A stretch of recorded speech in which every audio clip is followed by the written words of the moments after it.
Prime Minister Justin Trudeau defended his leadership during the COVID-19 pandemic, claiming Canada performed extraordinarily well, citing fewer proportional deaths and a faster economic recovery compared to other countries. His remarks came during a recent interview addressing his record-low approval ratings and global anti-incumbency trends.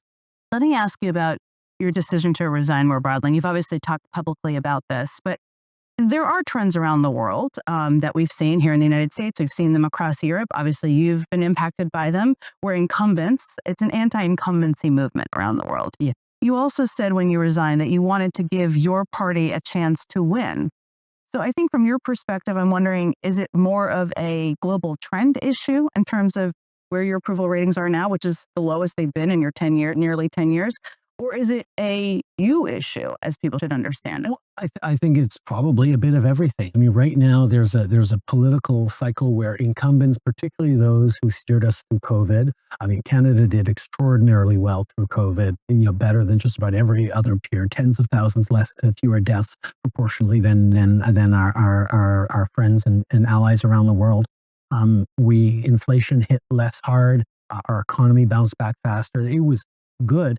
But there is still a lingering frustration towards incumbents. And for me, where I lean in on is all the good things we were able to do. We've put forward policies that are going to make a difference for decades to come in Canada. And I think right now we're seeing a time in politics where emotions and social media is carrying an awful lot of weight in how people feel about things.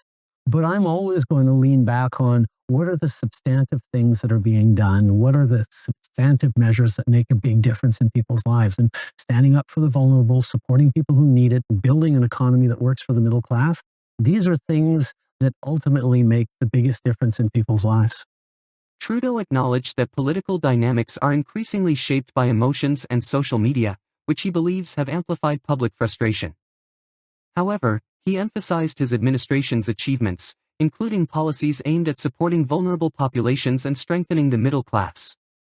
Critics, however, question Trudeau's narrative, pointing to early missteps in securing personal protective equipment and delays in vaccine rollouts as key failures.